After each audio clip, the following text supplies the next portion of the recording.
যখন দেখবে টেন্স জেনে গেছো, জানবে যে অন্যদের থেকে তোমরা অনেকটা এগিয়ে গেছো। মানে যে টেন্স জানে সে তার প্রশ্নের উত্তর মুখস্থ করতে হয় না। কি বলছি? যে টেন্স জানে তার প্রশ্নের উত্তর মুখস্থ করতে হয় না, সে নিজে নিজে তৈরি করতে পারে।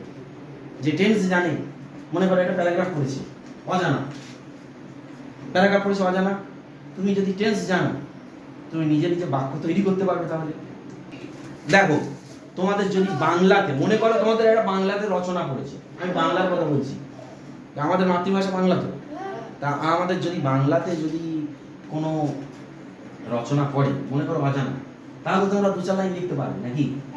পারবে না? আরো বেশি লিখতে পারবে। তাহলে যদি বাংলাতে লিখতে পারো তাহলে ইংলিশে কেন লিখতে পারবে না? দেখো, বাংলাতে লিখতে পারছো মানে কি, তুমি সেই বাংলা ব্যাকরণ সম্পর্কে তোমার ধারণা আছে, তাহলে ওই বাংলাতে যেটা লিখলে সেটাকে ইংলিশে ট্রান্সলেট করে নিলে, করে লিখে দিলে, তাহলে ওই তো হয়ে গেল। ব্যাপারটা ক্লিয়ার হলো আমি কি বলছি? তাহলে এই রকম জ্ঞান থাকতে হবে যে আমার যেন অজানা কোনো জিনিস আসলেও আমি লিখতে পারি। এরকম অনেক স্টুডেন্ট আছে যারা শিখে গেছে, অজানা জিনিস আসলেও তারা ছেড়ে আসবে না, লিখতে পারবে। তো সেই জন্য বলছি, টেন্স যদি শেখো তার অনেক কিন্তু গুণ আছে, সেটা একা একা তোমরা মানে বুঝতে পারবে কেন আমি বলছি।